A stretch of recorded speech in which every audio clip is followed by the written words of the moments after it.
Okay. Hey everybody, I'm Kathy. Hey, Kathy. The introverted, scared part of me wants to just say, they sucked, I don't. This program is great, thanks for listening. But I'm going to try to push through and tell a little more of my story tonight. Thanks for holding space for me tonight as I try to talk, trust, and maybe even feel some. I'm an adult child of alcoholics and a multi-layered dysfunctional family. I am a flawed, imperfect work in progress. I'm also a brave, big-hearted, animal-loving, generous, compassionate, hardworking, chatty, hormonal, middle-aged woman. Is it hot in here or is it just me? My addict, alcoholic, dysfunctional mother was married 3 times and had 4 children. My alcoholic and dysfunctional dad was married 2 times and had 5 children. My alcoholic and dysfunctional bio dad was married 5 times that we know about and had 10 other children. I am one of 19 known children, an only child, and an orphan. My mother got clean and sober about a year after I was born. Having been so young, I don't remember a time when 12-step recovery wasn't part of our lives. I spent a lot of time being held in passed around meetings and playing in church basements. When I wasn't with her at our meetings, I was home with my older siblings who had their own challenges, having been experienced with the many years of drugs, alcohol, poverty, abuse, and neglect, and were doing the best they could to deal with their own ACA-ness and their addictions, etc. My dad, a retired military man, was sober when he joined our family. I believe my mom thought he would bring stability, guidance, and maybe even order to the family. To be fair, I think he did try, at least early on. I remember telling my mother, he thinks I'm one of his soldiers, and being confused by the word insubordinate when I ask questions like little kids do. My parents were very active in 12-step recovery. That's where they met, and that was their priority. They chaired meetings, they sponsored others, they started meetings, they answered hotline phone calls, they attended conferences, they made themselves available 24/7, but not to me. Like me, they worked an imperfect program of recovery. I understand this now, but for many years I struggled to reconcile who they were in the recovery community, what I refer to as the recovery show, with what I experienced at home. From a place of pain, fear, and anger, I judged them harshly as simply dry drunks and believed that their recovery focus left little time for my needs and their responsibilities as my parents. It has taken me years to be able to say that without as much pain, deep anger, resentment, and judgment that I came into these rooms with. Progress, not perfection. Now, as an adult child responsible for my own needs and working this program of recovery, I have compassion for them in their journey. I now understand that they were also ACAs with life experiences, challenges, and ineffective coping skills that were passed down to them. The family history diagram exercise in the Big Red Book and the Yellow Step Workbook really helped me understand that their struggles were not just about eliminating drugs and alcohol. It is also important for me to say that having compassion for them does not negate my very real needs that were not met, the very real neglect and abuse. My parents were very well liked in the recovery community. They were very good at putting on the recovery show inside and outside of the rooms. Often people would tell me how great my parents were, how respected they were, how they wanted to be like them, and how grateful they were to know them. It was like they were on a pedestal and people were bowing down to them. That was so confusing. I wanted to know the people they were talking about. I knew what was and was not happening at home. I didn't think they were so great. I struggled to have respect. I definitely did not want to be like them. I was wishing I was dead. At one point, home included 7 people that were more powerful than me. They were allowed to treat me in whatever way they chose, often right in front of my parents who did little to nothing. I had no safe person. Even the 6 police that showed up when the neighbors called looked the other way. At home was incest, beatings, molestation, intimidation, violence, mental abuse, emotional abuse, neglect, abandonment, totaled cars, police, rehab, you get the picture. As a preteen and in my early teens, my parents started taking me to meetings for me to attend and participate. I didn't really want to be there, but part of me wanted to be part of their recovery world, the all-important recovery show, as well as to please them. I would be the only child in a room of adults, and sometimes one of my parents would be in the same meeting with me. Listening to them talk great recovery and then be very different at home was confusing and frustrating. It also didn't take long for me to realize that people in the meetings were reporting back to my parents anything I shared. This led to even more confusion, hurt, and resentment, and ended up hindering any effort I was willing to make at the time. I stopped going to meetings. My mother was the breadwinner in the house. Unfortunately, this sometimes meant she worked out of town. I kind of don't blame her for going. I imagine that was a relief to her from the chaos that was our home life. I understand this now, but as a kid, I felt abandoned and left to the wolves. Thankfully, I had school, a job, soccer, and a circle of friends, as these were safer places than being at home. One morning, I'm getting ready for school when my dad comes into my room to tell me that I need to go with them to my mom's doctor's appointment. She wants me to come because she knows I took a CPR course in school, and she's afraid she'll stop breathing. What the holy hell? I got the message loud and clear that her life was in my hands. I knew she hadn't been feeling well, but did not know it was that bad. The doctor sends her to the hospital. My dad tells the family to stay away, forbids me from being there, saying she needs her rest. I'm at school because that's where I'm told I'm supposed to be. In the middle of class, I announce that my mother is in the hospital, walk out, and drive 95 miles an hour to the hospital. I'm told she has cancer. In the middle of the night, they call to tell us she's not going to make it, and we all rush to her side. Everybody is tired. Some need their fix. Everybody leaves except me, the overly responsible teenager. I was the only one with her when she died. I had to deal with the inappropriate organ donation questions. I had to call the family. I had to sit with her body while I waited for others to come. All these years later, and I'm still working on this one, reconciling that all the others, all adults, thought it was okay to leave the kid there all alone to deal with what was happening has been very difficult. What was already bad got worse, but now I had a bigger show to put on. I put on a pretty good show. I was captain on the soccer team, I had decent jobs, I had a social life. I graduated from high school. I helped with my grandmother. I tried to pick up where my mother left off. I was doing what I thought I was supposed to do, or what I was told I was supposed to do. I was adulting and deeply entrenched in all of my ACA-ness, trying to fix, manage, and control, trying to survive, still dealing with the wolves. My retired military dad used to telling people what to do, when to do it, how to do it, kept pushing me to go to AA, which was very confusing. He believed AA was the answer, the way of life for everyone. I did not. I never drank, well, very rarely, and never used drugs as I was afraid I'd become an alcoholic or addict like so many in my family. I found it frustrating and it hurt because it seemed just like another example of him not knowing me at all. I was the one not partaking. I wasn't in college, I had a job, I had to work. I had to be responsible.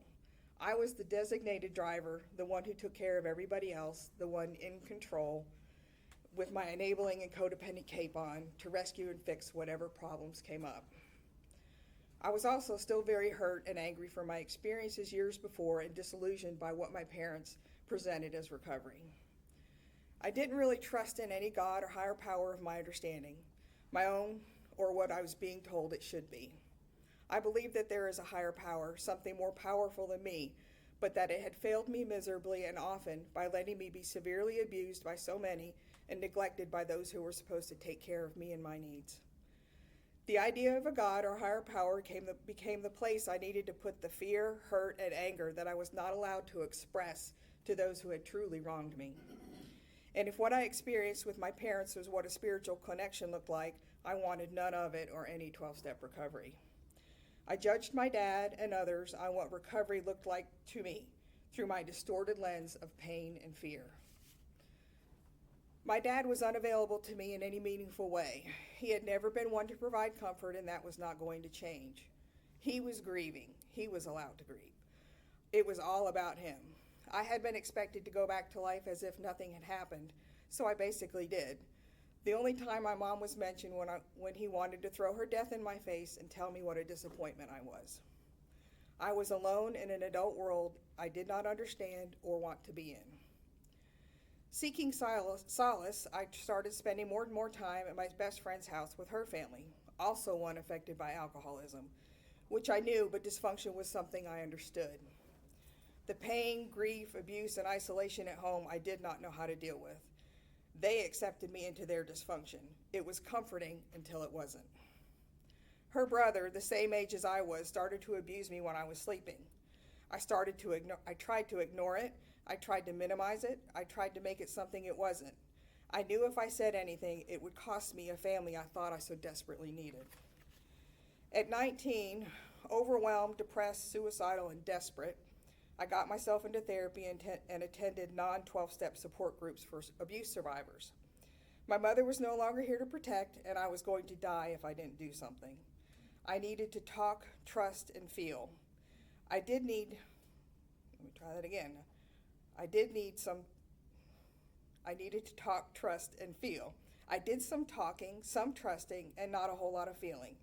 My inner family did not feel safe, secure, or ready to do the work. I was so disconnected, disassociated, and putting on the default show of being relatively fine that they deemed me not most in need and were going to discontinue my therapy until I literally threatened to bring in an assault rifle and shoot up the place. I continued my therapy, thankfully not locked up. I was starving for love, connectedness, and to feel like I mattered. My friend's family, including her brother, provided those things. I endured several years of his abuse until one night when he didn't stop. He didn't let me go when I fought and ran. Even after that trauma, I still did my best to put on the show. I wanted so much to have these relationships in my life. I sold my soul to get some of my needs met. Slowly, awkwardly, and with help from friends and therapists, I pulled away from this place where I had found such uncomfortable comfort and told, but I made it about what happened to me at the hands of my brother, not what happened in that home. I was the defective one. I was the one who didn't stop it. I was the one that froze and disassociated. Even after hearing the details, they said he was just lonely and what had happened was normal. It took me a few more years playing more distant part, but still invested in that show before I let it go. After many years of additional field work and hitting a bottom I wasn't sure I was going to come out of, I finally decided to give 12-step recovery another shot. I was desperate. I went to my first ACA meeting. It was awful. A circle of people just listening to each other. I was like, what the fuck? I wanted answers. I thought I wanted to be told what to do, when to do it, and how to do it. Based on what I heard my parents say to their sponsees, that's what I expected. I was ready to fix, manage, and control this shit show, but that was not what was being offered. I continued therapy in my field work. Every part of my life was a reflection of my family of origin, mostly the worst parts. I was physically, mentally, and emotionally sick. The jobs I had, the men I dated, the friendships I was in. I was barely existing. I was putting on the all-important good show, but the toll it was taking on me was more than I could take, and it almost cost me my life. I wasn't working, had not worked in several years because of my physical and mental health. I finally ended the unhealthy, unfulfilling long-term relationship I was in. I was letting go of a long-term toxic codependent friendship. I was estranged from my family. These things I thought defined me no longer existed. I was so very alone and scared. The sky parted and the sun shined down. There he was, cute, sweet, helpful, and in recovery. I heard him when he said 12-step recovery is a good thing. He'd been doing it for 3+ years. I really heard him when he said that I was worthy. Believing in him and with his support and encouragement, I started going to 12-step meetings. I understood that I had work to do and was open to the possibilities. It wasn't long before I couldn't deny that he was not in active recovery. He was not clean or sober. The signs were there, including an unwillingness to go to his meeting when I went to mine, but I wanted so badly for it not to be true. Holy crap, where's my superhero cape? I got this. I did all I could do to fix, manage, and control what was going on. I didn't sleep. I didn't bathe. I made phone calls to sober living places, his parents. I drove him where he needed to go. I made sure he ate. I made sure he had whatever he needed. I stayed in the hospital with him when they gave him meds for his self-inflicted pain. I was just as sick as he was. I hit another bottom.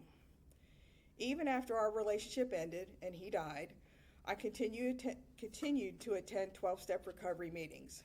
I could see more clearly the part I played in the shit show that was my life, and I was learning how to live life differently, but something was still missing.